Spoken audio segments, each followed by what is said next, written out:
Hello friends, हमने अपने पहले वीडियो में बुद्धि चैप्टर पढ़ा। हम अपने आज की वीडियो में बुद्धि परीक्षण की बात करेंगे। और बुद्धि परीक्षण की बात करने से पहले हम ये जानेंगे कि बुद्धि परीक्षण की ज़रूरत हमें क्यों पड़ी और पहला बुद्धि परीक्षण कब हुआ था। तो बात थी 19वीं सदी की। उस समय क्या होता था, जो मंदबुद्धि बालक होते थे या जो व्यक्ति होते थे, उनके साथ बहुत बुरा व्यवहार किया जाता था। उन्हें जंजीरों में बांध दिया जाता था, फिर उन्हें पीटा जाता था। मतलब उस समय के लोग ये मानते थे कि उन लोगों के अंदर बुरी आत्माओं का प्रवेश। मतलब एक तो बेचारों के पास दिमाग नहीं था, मंदबुद्धि थे, ऊपर से उन्हें पीटा और जाता था। क्योंकि उनकी प्रॉब्लम ये थी कि वो ये नहीं सोच पा रहे थे कि आत्मा वात्मा का कोई चक्कर नहीं है, ये सारा का सारा चक्कर बुद्धि का है। ठीक है, उतना उनका ध्यान नहीं गया। लेकिन जब ये समस्या काफ़ी बढ़ गई फ्रांस में, खासकर यूरोप में और फ्रांस में, तो वहाँ की जो सरकार थी, वहाँ की गवर्नमेंट और वहाँ के जो मनोवैज्ञानिक थे, उन्होंने इस पर ध्यान दिया। उसके बाद उन्होंने कई विधियों का निर्माण किया, कई बुद्धि परीक्षणों का निर्माण किया। ठीक है, मंदबुद्धि बालकों के उपचार के लिए कई विद्यालयों की स्थापना की, जहाँ पे मंदबुद्धि बालकों पर परीक्षण किया जाता था। उसके बाद कई देशों ने इस एरिया में वर्क किया, लेकिन सबसे ज़्यादा अगर किसी को श्रेय जाता है तो वो फ्रांस को जाता है, क्योंकि फ्रांस ने ही पहला बुद्धि परीक्षण किया। इसलिए बुद्धि परीक्षण का जो जन्मदाता देश है वो फ्रांस को माना जाता है। अब हम देखेंगे बुद्धि परीक्षण के बारे में। तो बुद्धि परीक्षण का जनक बिने को माना जाता है। इनका पूरा नाम है अल्फ्रेड बिने। इन्होंने सर्वप्रथम 1905 में पहला बुद्धि परीक्षण किया, जिसके बाद इनके परीक्षण में टर्मेन ने 1915 में संशोधन किया था। सबसे पहले बुद्धि परीक्षण का जनक देश फ्रांस को ही माना जाता है, क्योंकि अल्फ्रेड बिने जो थे वो फ्रांस के थे, इसलिए बुद्धि परीक्षण का जो जनक है वो फ्रांस को माना जाता है। अब हम बुद्धि परीक्षणों के प्रकार की बात करेंगे। तो बुद्धि परीक्षणों को दो भागों में बांटा जाता है। पहला व्यक्तिगत बुद्धि परीक्षण और दूसरा सामूहिक बुद्धि परीक्षण।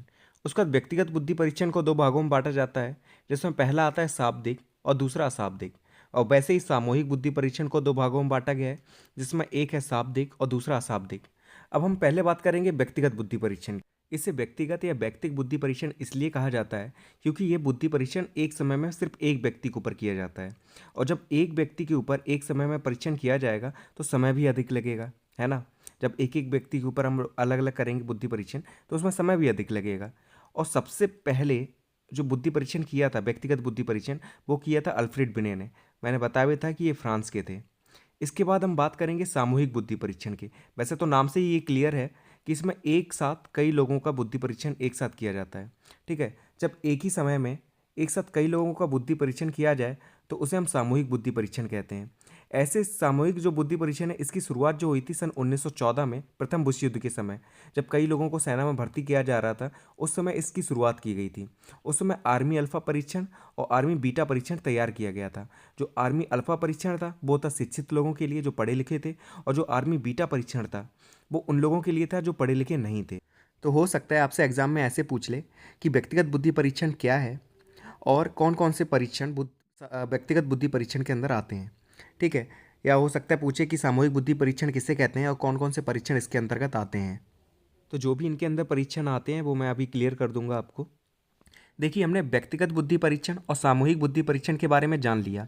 अब हम व्यक्तिगत बुद्धि परीक्षण के अंतर्गत व्यक्तिगत शाब्दिक बुद्धि परीक्षण के बारे में जानेंगे। तो व्यक्तिगत शाब्दिक बुद्धि परीक्षण जो होता है, ये क्लियर है नाम से ही कि ये पढ़े लिखे लोगों के ऊपर किया जाता है। और व्यक्तिगत है तो मतलब एक समय में एक व्यक्ति के ऊपर किया जाएगा। ठीक है, तो इसके अंतर्गत कौन कौन से बुद्धि परीक्षण आते हैं? तो पहला आता है बिने साइमन बुद्धि परीक्षण और दूसरा आता है स्टैनफोर्ड बिने बुद्धि परीक्षण। ठीक है, तो जो सबसे पहले जो बिने ने बनाया था वो था बिने साइमन बुद्धि परीक्षण। इसके बाद इसमें संशोधन किया टर्मैन ने, उसके बाद इसका नाम दिया स्टैनफोर्ड बिने बुद्धि परीक्षण। अब हम बात करेंगे व्यक्तिगत अशाब्दिक बुद्धि परीक्षण की। मतलब एक ऐसा बुद्धि परीक्षण जो अनपढ़ लोगों के लिए बनाया गया है। ठीक है, स्पेशली अनपढ़ लोगों के लिए बनाया गया है। इसमें शब्दों की आवश्यकता नहीं होती, यह चित्रों तथा अन्य माध्यम से किया जाता है। इसमें क्या होता है, एक समय में एक ही व्यक्ति का परीक्षण होता है, क्योंकि ये व्यक्तिगत अशाब्दिक है। ठीक है, तो एक समय में एक ही व्यक्ति का होता है, इसलिए अधिक समय भी लगता है। इसमें क्या क्या आते हैं परीक्षण में? तो चित्र निर्माण, चित्र पूर्ति और भूल भुलैया व्यक्तिगत अशाब्दिक बुद्धि परीक्षण के ही एग्जाम्पल हैं। तो अब हम व्यक्तिगत शाब्दिक बुद्धि परीक्षण के अंतर्गत बिने साइमन बुद्धि परीक्षण के बारे में जानेंगे। तो 1905 में क्या हुआ, जो बिने थे, अल्फ्रेड बिने, इन्होंने साइमन के सहयोग से पहला बुद्धि परीक्षण का निर्माण किया। साइमन भी एक मनोवैज्ञानिक थे, तो इनकी सहायता से पहले बुद्धि परीक्षण का इन्होंने निर्माण किया। और यह जो बुद्धि परीक्षण था वो 3 से 16 साल के बच्चों के लिए था। ठीक है, और इसमें था क्या कि 30 पदों का इन्होंने प्रयोग किया था। एक ऐसा बुद्धि परीक्षण बनाया था जो सरल से लेकर कठिन की ओर जाता था। ठीक है। इसमें क्या होता था, बुद्धि के 3 स्तरों के बारे में पता चलता था कि या तो व्यक्ति जड़ बुद्धि है, ठीक है, या हीन बुद्धि है, या मूढ़ बुद्धि है।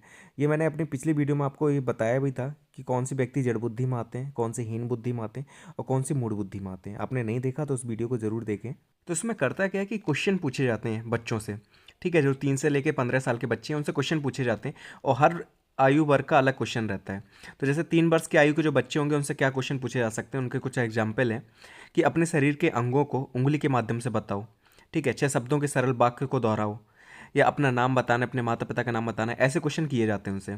और जो 4 साल के बच्चे होते हैं उनसे पूछा जाता है कि 2 रेखाओं में से छोटी और बड़ी को पहचाने, या अपने को बालक या बालिका बताएं, ठीक है, कि ये लड़के हैं या लड़की हैं, ये जानते हैं कि नहीं जानते, ये पूछा जाता है। उसके बाद हुआ क्या, 1908 में बिने ने अपने ही परीक्षण में थोड़ा सा संशोधन किया और 1911 में उसमें दोबारा संशोधन किया। अब संशोधन व्यक्ति तभी करता है जब उसमें कोई ना कोई कमियां निकल आती हैं, ठीक है। तो 1911 में जब इन्होंने संशोधन किया तब इन्होंने वास्तविक आयु और मानसिक आयु का कॉन्सेप्ट दिया। इन्होंने बताया कि अगर कोई बालक है वो अपने आयु समूह से उच्च आयु समूह के प्रश्नों को हल कर देता है तो वह श्रेष्ठ बुद्धि का कहलाएगा, और अगर बालक अपनी आयु समूह से कम आयु समूह के बालकों के भी प्रश्न हल नहीं कर पा रहा है तो वह मंद बुद्धि बालक कहलाएगा। ये बुद्धि लब्धि का कॉन्सेप्ट था जो मैंने आपको पिछले वीडियो में आपको बताया था, तो वही था जो बिने ने दिया था। और फिर उसके बाद क्या हुआ, 1916 में अमेरिका के एक मनोवैज्ञानिक थे टर्मैन। इन्होंने क्या किया, जो बिने का जो बुद्धि परीक्षण था उसे अपने देश की परिस्थिति के अनुसार ढाला और इसका प्रकाशन किया। इन्होंने इस परीक्षण का नाम स्टैनफोर्ड बिने परीक्षण रखा, क्योंकि टर्मैन स्टैनफोर्ड विश्वविद्यालय के प्रोफेसर थे, इसलिए इसे स्टैनफोर्ड बिने परीक्षण के नाम से जाना जाता। अब हम देखेंगे व्यक्तिगत अशाब्दिक बुद्धि परीक्षण, और इसमें जो पहला परीक्षण आएगा वो है भूल भुलैया परीक्षण। तो ये पोर्टियस ने भूल भुलैया परीक्षण दिया था सन 1924 में। ये जो परीक्षण था वो 3 से 14 साल के बच्चों के लिए था। अब ऐसी जो आर्ट आपको दिख रही है आपने छोटी क्लासेस में देखी होगी बच्चों की किताबों में। इसमें क्या होता है कि एक रास्ता खुला होता है, सारे रास्ते बंद रहते हैं, सिर्फ एक रास्ता खुला होगा, बीच में बंदर को बिठा देते हैं या खरगोश वगैरह को बिठा देंगे, ठीक है, और एक रास्ते पे लास्ट में रोटी रख देते हैं और बोलते हैं कि बंदर उस रोटी को कैसे खाएगा। तो ऐसे करके क्या करते हैं, ये बच्चों का टेस्ट लेते हैं। जो बच्चा होशियार होता है तो वो क्या करते हैं, उस 2-2 अवसर दिए जाते हैं सभी बच्चों को। तो 2 अवसर के अंदर अगर कोई बच्चा बता देता है तो उसे तीव्र बुद्धि माना जाता है, लेकिन अगर बच्चा नहीं बता पाता है 2 अवसरों में तो उसे मंद बुद्धि बालक माना जाता है। तो ये था पोर्टियस का भूल भुलैया परीक्षण। अब हम अगला परीक्षण देख लेते हैं। तो अगला परीक्षण है भाटिया क्रियात्मक परीक्षण, जिसे भाटिया बैटरी परीक्षण के नाम से भी जाना जाता है। इसे चंद्रमोहन भाटिया ने सन 1955 में बनाया था। यह पढ़े लिखे और अनपढ़ दोनों लोगों के लिए था, ठीक है। और इसके अंदर 5 सहायक परीक्षण आते हैं, जो है कि course block design test, Alexander pass along परीक्षण, पैटर्न ड्राइंग टेस्ट, तात्कालिक स्मृति परीक्षण और चित्र रचना परीक्षण। अब हम इनके बारे में एक एक करके पढ़ लेते हैं। तो भाटिया बुद्धि परीक्षण का जो पहला परीक्षण है वो है कोर्स ब्लॉक डिज़ाइन टेस्ट। इसे 1923 में एस कोर्स ने बनाया था। इसमें क्या होता है कि वर्गाकार बॉक्सेस रहते हैं, ठीक है, जैसे स्क्वायर टाइप में आपको दिख रहे हैं, ये कलर्ड रहते हैं इनके किनारे, ठीक है, अलग अलग तरीके से। तो आपको क्या होता है, इन बॉक्सेस को इस डिब्बे में रखना होता है। इनकी संख्या 9 होती है, 9 होगी या 16 होगी, ठीक है। और जो कागज़ आपको दिख रहे हैं इसमें डिज़ाइन बनी होती है, तो इन डिज़ाइनों को आपको बनाना होता है इन बॉक्सेस की सहायता से। तो कितना समय आप ले रहे हैं और कितनी गलतियाँ कर रहे हैं, इसके बेस पर आपका बुद्धि परीक्षण होता है। भाटिया बैटरी का जो अगला परीक्षण है वो है अलेक्जेंडर पास अलोंग परीक्षण। इसमें क्या होता है कि आयताकार गुटकों का प्रयोग किया जाता है, जिसे बिना उठाए पेपर में छपी डिज़ाइन बनानी होती है। मतलब क्या है कि एक साइड आपको दिख रही होगी लेफ्ट हैंड पे डिज़ाइन बनी हुई है एक पेपर पे, और राइट हैंड पे क्या है कि एक बॉक्स रखा हुआ है लकड़ी का, जिसमें कुछ आयताकार गुटके रखे हुए हैं। इनको क्या करना है, बिना हिलाए, मतलब हिला सकते हैं आप लेकिन उठा नहीं सकते, अपनी जगह से बिना उठाए आपको वैसी डिज़ाइन बनानी होती है जैसी आपको पेपर में दिख रही है, ठीक है। तो ये भी एक तरीके का टेस्ट है। उसमें हम वर्गाकार टुकड़ों को ले रहे थे, वैसे डिज़ाइन बना रहे थे कागज में छपी, इसमें आयताकार गुटके हैं और सेम प्रोसेस है उसकी जैसी, ठीक है। अब हम तीसरा टेस्ट देख लेते हैं। अब भाटिया बैटरी तीसरा परीक्षण है वो है पैटर्न ड्राइंग टेस्ट। इसमें क्या होता है कि 8 कार्ड होते हैं, प्रत्येक कार्ड पे एक विशेष डिज़ाइन बनी होती है जो कि सरल से कठिन होती जाती है, ठीक है। धीरे धीरे उसे उसका लेवल बढ़ाते जाते हैं और उसे कठिन करते रहते हैं। इसमें क्या होता है कि बिना पेन उठाए वो डिज़ाइन आपको बनानी है। जैसा आप स्क्रीन पे देख भी रहे हैं, इसी टाइप की कुछ डिज़ाइन होती है जो आपको बिना पेन उठाए बनानी होती है। इससे भी आपका IQ चेक होता है। इन सारे टेस्टों में टाइम का बहुत बड़ा रोल रहता है और इसे टाइम के अंदर ही आपको पूरा करना है। अगर आपका एक का टाइम निकल गया तो आपको फिर अगला टेस्ट दिया जाता है। भाटिया बैटरी का चौथा परीक्षण है तात्कालिक स्मृति परीक्षण।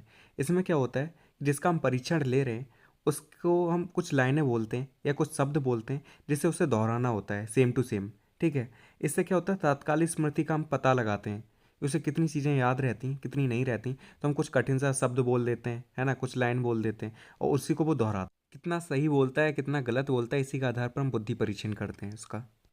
अब हम भाटिया बैटरी का अंतिम परीक्षण देखेंगे, जिसे चित्र रचना परीक्षण के नाम से जाना जाता है। इसमें क्या होता है, इसमें 5 विषय रहते हैं जो ग्रामीण परिवेश से संबंधित होते हैं। मतलब एक सीनरी टाइप की होती है गांव की। ठीक है, गांव की कोई तस्वीर होगी बड़ी सी, जिसके क्या रहते हैं 2, 4, 6, 8 या 12 टुकड़े रहते हैं। पहले क्या करेंगे, आपको पूरी सीनरी दिखाएंगे। ठीक है, उसके बाद फिर क्या करेंगे, उन टुकड़ों को आपको पकड़ा देंगे और आपको सेम टू सेम वैसी सीनरी बनानी होती है। ठीक है, उन टुकड़ों को इस क्रम में लगाना होता है कि पूरी सीनरी वैसी बन जाए जैसी उन्होंने आपको दिखाई थी। इस आधार पर बुद्धि का परीक्षण किया जाता है कि आप कितना चीज़ों को देखकर याद रख पाते हैं। इस समय स्क्रीन पर आप एक सीनरी देख रहे हैं गांव की। ठीक है, गांव का एक चित्र है। वो क्या करेंगे, इस चित्र को इसके 12 टुकड़े करेंगे। ठीक है, ये लकड़ी की बनी है, मतलब एक फ्रेम पे बनी है, तो उस फ्रेम के क्या करेंगे 12 टुकड़े करते हैं। फिर क्या करेंगे, वो आपको पकड़ा देंगे और आपको इसी क्रम में सेम टू सेम वैसी मिलाकर लगाना है ताकि ऐसी सीनरी फिर से बन जाए। तो इस आधार पर वो बुद्धि का परीक्षण करते हैं। तो ये भाटिया बुद्धि परीक्षण के जितने भी परीक्षण थे वो सारे समाप्त हुए। अब हम सामूहिक की बात करेंगे, सामूहिक बुद्धि परीक्षण की। अब तक हमने बात व्यक्तिगत शाब्दिक और अशाब्दिक बुद्धि परीक्षण की कर ली। अब हम बात सामूहिक बुद्धि परीक्षण की करेंगे। तो सामूहिक बुद्धि परीक्षण को भी 2 भागों में बांटा गया था, सामूहिक शाब्दिक बुद्धि परीक्षण और सामूहिक अशाब्दिक बुद्धि परीक्षण। तो पहले आता है सामूहिक शाब्दिक बुद्धि परीक्षण, जिसके अंदर 2 परीक्षण आते हैं। पहला है आर्मी अल्फा परीक्षण और दूसरा है सेना सामान्य वर्गीकरण टेस्ट। ठीक है, अब इन दोनों के बारे में हम पढ़ लेते हैं कि आर्मी अल्फा परीक्षण क्या है। तो आर्मी अल्फा परीक्षण की शुरुआत हुई थी सन 1914 में, जब पहला विश्व युद्ध चल रहा था। उस समय अमेरिका में क्या है, भारी मात्रा में सैनिकों को भर्ती किया जा रहा था सेना में। तो उस समय आर्मी अल्फा परीक्षण की ज़रूरत पड़ी थी। इसमें क्या होता था, ये सिर्फ शिक्षित लोगों के लिए था जो पढ़े लिखे हुए सैनिक थे। ठीक है, उससे क्या होता था कि सैनिकों का वर्गीकरण अच्छे से हो जाता था और उनको कैटेगरी वाइज बांट दिया जाता था। अगर किसी का अच्छा रिजल्ट आता था तो उसे अफसर का पद दे दिया जाता था, उससे नीचे वाले को दूसरी कैटेगरी। ऐसे करके आर्मी अल्फा परीक्षण का बहुत ज़्यादा यूज़ किया गया था प्रथम विश्व युद्ध के समय। तो इससे ज़्यादा आपको इसके बारे में नहीं लिखना है। तो देखिए, जैसे आर्मी अल्फा परीक्षण था वैसे ही सेना सामान्य वर्गीकरण टेस्ट था। दोनों सेम है, बस वो प्रथम विश्व युद्ध के समय शुरुआत हुई थी उसकी और इसकी शुरुआत हुई थी द्वितीय विश्व युद्ध के समय। ठीक है, और कोई अंतर नहीं था इसमें भी, सैनिकों को बांटना था, उनका वर्गीकरण करना था उनकी बुद्धि के हिसाब से। तो सारी चीज़ें सेम है दोनों में। अब हम बात करेंगे सामूहिक अशाब्दिक बुद्धि परीक्षण की। इसके अंतर्गत 2 परीक्षण आते हैं। पहला है आर्मी बीटा परीक्षण और दूसरा है शिकागो बुद्धि परीक्षण। तो पहले हम देखेंगे आर्मी बीटा परीक्षण को। तो आर्मी बीटा परीक्षण की शुरुआत प्रथम विश्व युद्ध के समय ही हुई थी और ये उन सैनिकों के लिए विशेषता बनाया गया था जो पढ़े लिखे नहीं थे, उनके लिए था। इसमें प्रारंभ में 15 उप परीक्षण थे, मतलब इस परीक्षण के अंदर 15 उप परीक्षण थे जिन्हें बाद में हटा दिया गया। कुछ जो ज़्यादा ठीक नहीं लगे परीक्षण उन्हें हटा दिया गया।